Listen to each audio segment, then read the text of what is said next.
नमस्कार, आप देख रहे हैं न्यूज़ वन इंडिया और मैं हूं आपके साथ अमृता चौहान। बड़ी खबर, लखीमपुर खीरी हिंसा मामले में सुबह 11 बजे पेश हो सकता है आरोपी आशीष मिश्रा।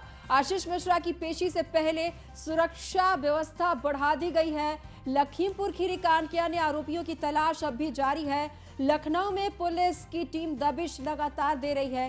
अंकित दास के परिवार से पुलिस ने पूछताछ की है। 5 अक्टूबर को अंकित नेपाल चला गया था, ऐसा सूत्र बता रहे हैं। हालांकि अभी पुष्टि नहीं हुई है, लेकिन कहा जा रहा है कि जो आरोपी अंकित है वो 5 अक्टूबर को नेपाल चला गया है। ये सूत्रों के हवाले से खबर आ रही है और आज माना जा रहा है कि आशीष मिश्रा जो आरोपी है वो आज पेश हो सकते हैं क्राइम ब्रांच के सामने। तो आज सुरक्षा व्यवस्था बढ़ा दी गई है और वहीं अंकित दास के परिवार से भी पुलिस ने पूछताछ की है, क्योंकि अंकित दास भी आरोपी है लखीमपुर खीरी मामले में। और सूत्रों के हवाले से खबर आ रही है कि शायद वो नेपाल चला गया है। हालांकि लगातार जो अन्य आरोपी हैं उसकी तलाश की जा रही है। पुलिस लगातार तलाश में जुटी हुई है। आज आशीष मिश्रा की पेशी से पहले सुरक्षा व्यवस्था कड़ी कर दी गई है और कहा जा रहा है कि आज 11 बजे आशीष मिश्रा क्राइम ब्रांच के पास आएंगे, के सामने पेश होंगे। आपको बता दें, क्राइम ब्रांच के सामने कल ही पेश होना था, लेकिन कल पेश नहीं हुए। और कोर्ट में जब सुनवाई हुई थी सुप्रीम कोर्ट में, उस वक्त कोर्ट ने नाराजगी जताई थी कि आखिर क्या वजह रही कि आशीष मिश्रा क्राइम ब्रांच के सामने नहीं गए। और उसके बाद जो हरीश साल्वे हैं, उत्तर प्रदेश सरकार की तरफ से वकील हैं, उन्होंने कहा था, आज का दिन दिया था कि आज वो आएंगे। और ज्यादा जानकारी के लिए अश्विनी द्विवेदी हमारे साथ संवाददाता लाइव जुड़ गए हैं। अश्विनी, आज कहा जा रहा है कि 11 बजे आशीष मिश्रा क्राइम ब्रांच के सामने पेश होंगे। बिल्कुल, जिस तरह से कल आशीष मिश्रा को पेश होना था, परसों उनके घर के बाहर नोटिस सभा की गई थी और कल का समय 10 बजे का दिया गया था उनको। जो क्राइम ब्रांच है जो पूरी इन्वेस्टिगेशन कर रही है उसके सामने पेश होने के लिए, लेकिन कल वो पेश नहीं हुए।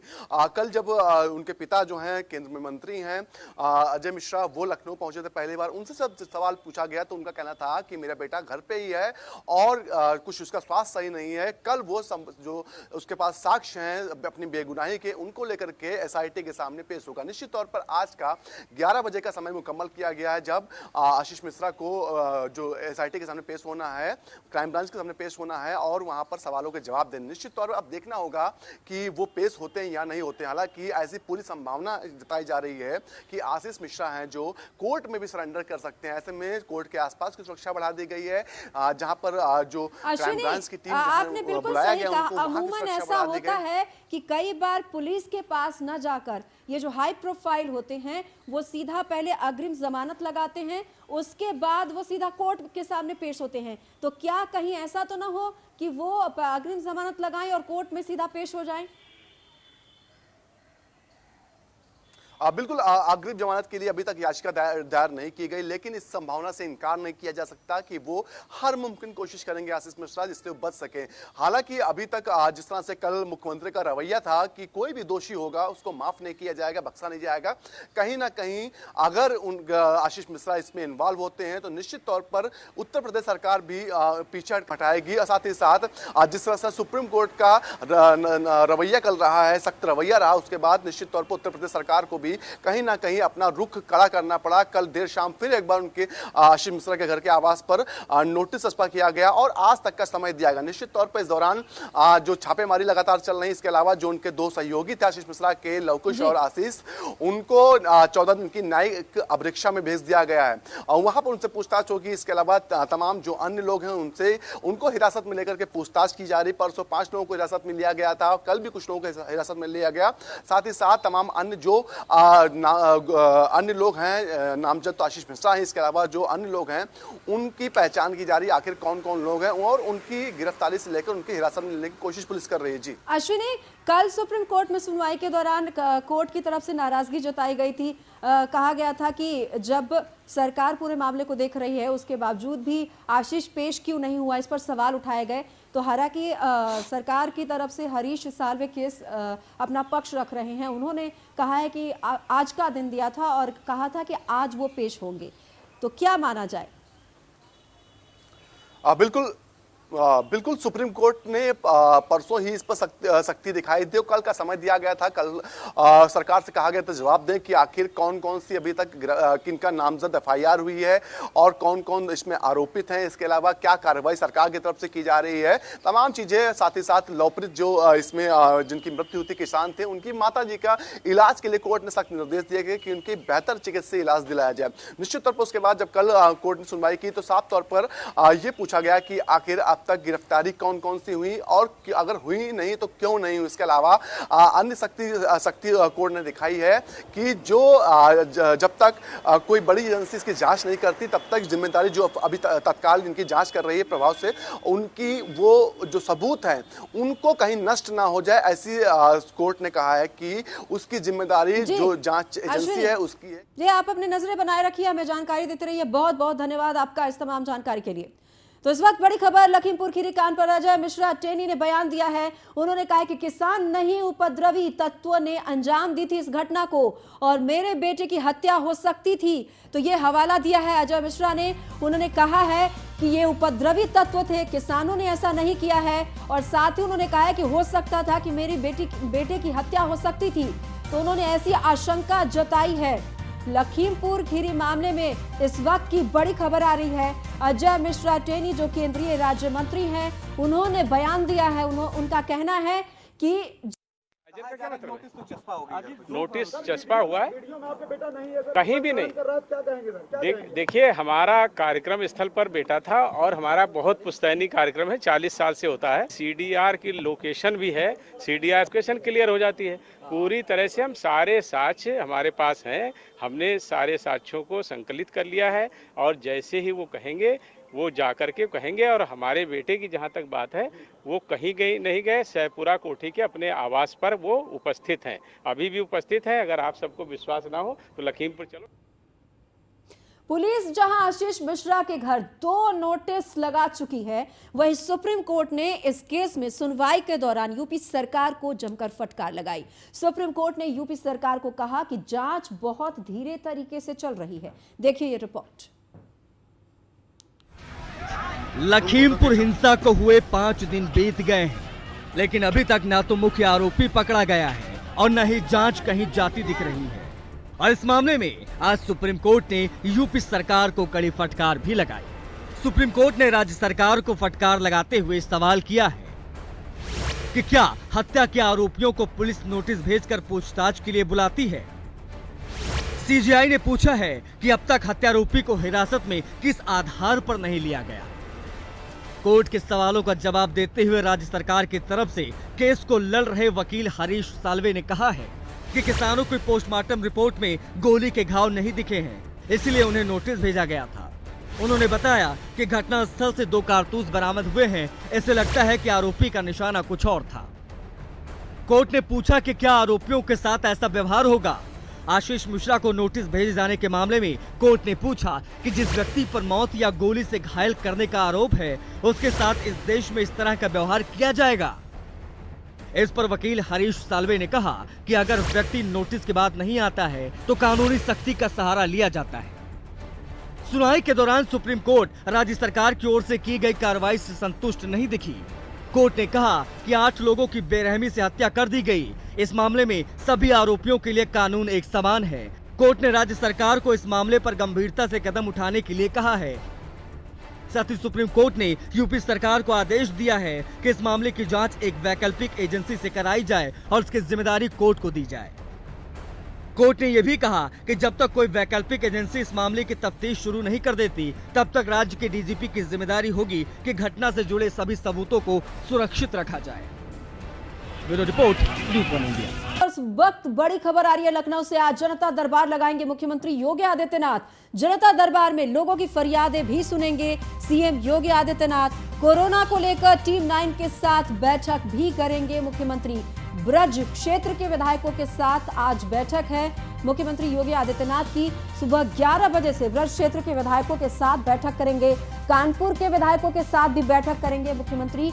शाम 4 बजे से कानपुर के विधायकों के साथ बैठक है 5 कालिदास मार्ग मुख्यमंत्री आवास पर। आपको बता दें कि मुख्यमंत्री का आवास 5 कालिदास मार्ग पर है और यहीं पर बैठक होनी है। तो अलग अलग बैठकों का दौर चलेगा आज सुबह से ही, जहां टीम 9 के साथ बैठक है, कानपुर के विधायकों के साथ बैठक है शाम 4 बजे।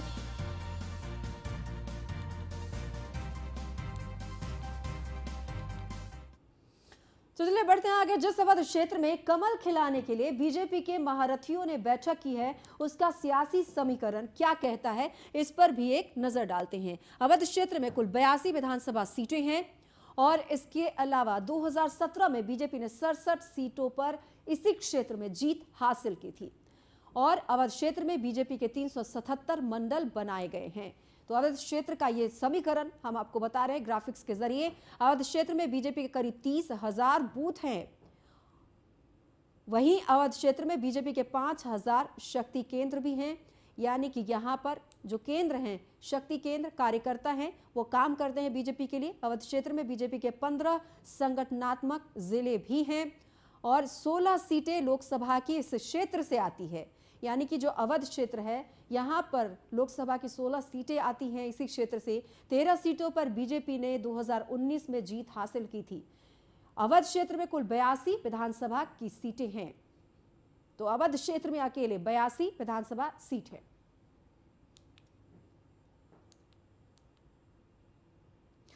दोबारा यूपी विजय की तैयारी में जुटी बीजेपी ने जीत के लिए पूरी ताकत झोंक दी है।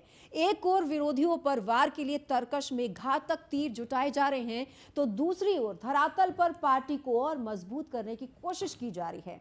जमीनी स्तर पर पार्टी को मजबूत करने और चुनावी माहौल को समझने के लिए लखनऊ में अवध क्षेत्र की बैठक बुलाई गई, जहां अवध क्षेत्र के पदाधिकारियों के साथ सीएम योगी और बीजेपी प्रदेश अध्यक्ष स्वतंत्र देव सिंह ने बैठक की। इस दौरान पदाधिकारियों ने विधायकों का रिपोर्ट कार्ड भी पेश किया। देखिए ये रिपोर्ट।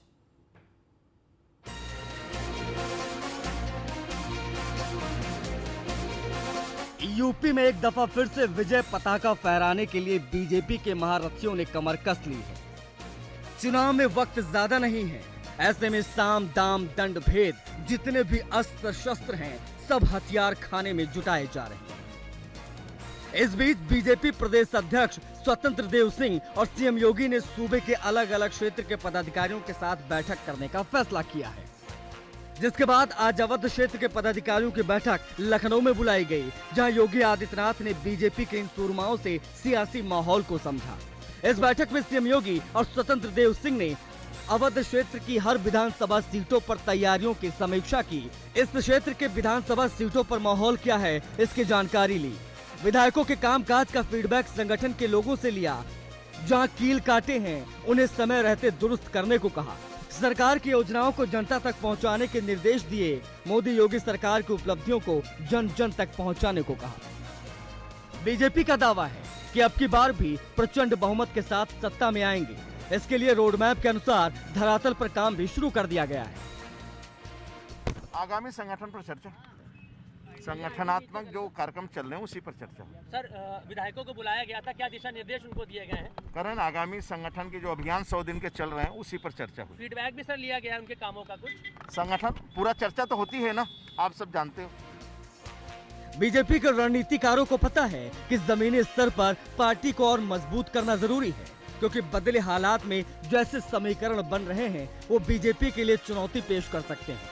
ऐसे में पार्टी अभी से सियासी राह में आने वाली सभी रोड़ों से निपटने की पूरी तैयारी कर रही है। Bureau report, news 1 India.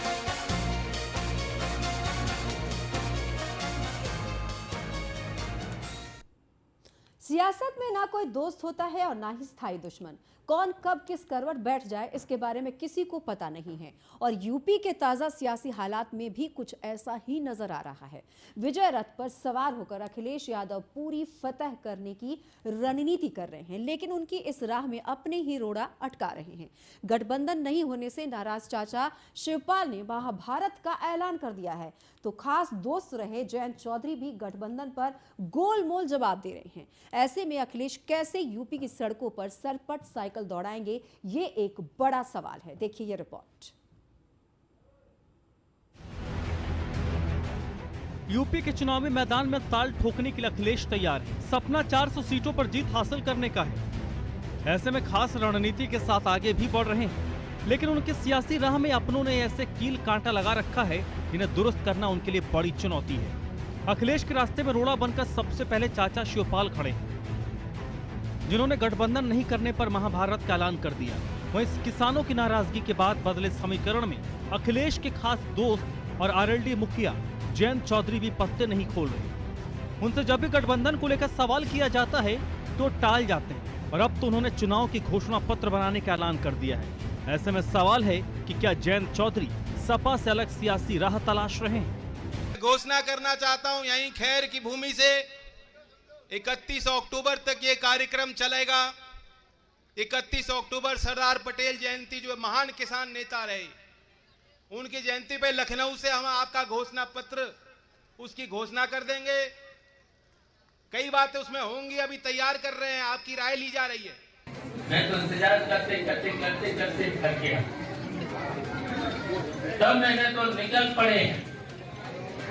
तब मैंने मथुरा कृष्ण की जन्म भूमि की, तो मैंने कहा अब तो युद्ध ही होना है, युद्ध करना ही है, अब तो युद्ध ही होना है। बहुत मजा लगता है। कैसे हुआ बताओ, द्रोणाचार्य को, भीष्म को कोई बात सकता है? जाहिर है चाचा शिवपाल हो या जयंत चौधरी, दोनों ही सपा पर दबाव बनाने की कोशिश कर रहे हैं।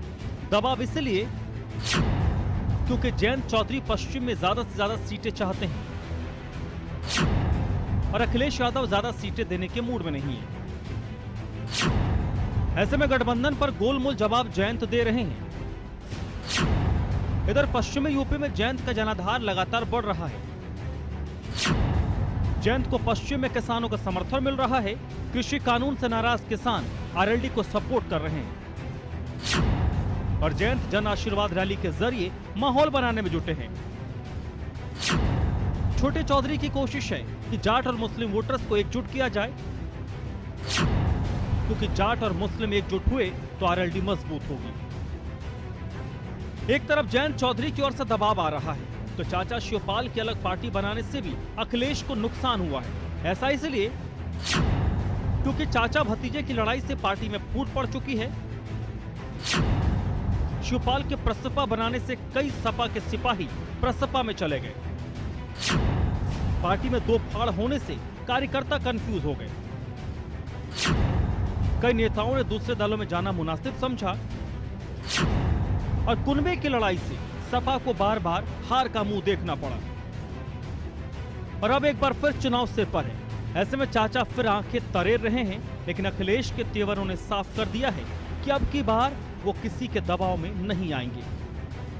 Bureau report, news 1 India. फिलहाल इस बुलेटिन में इतना ही। नमस्कार।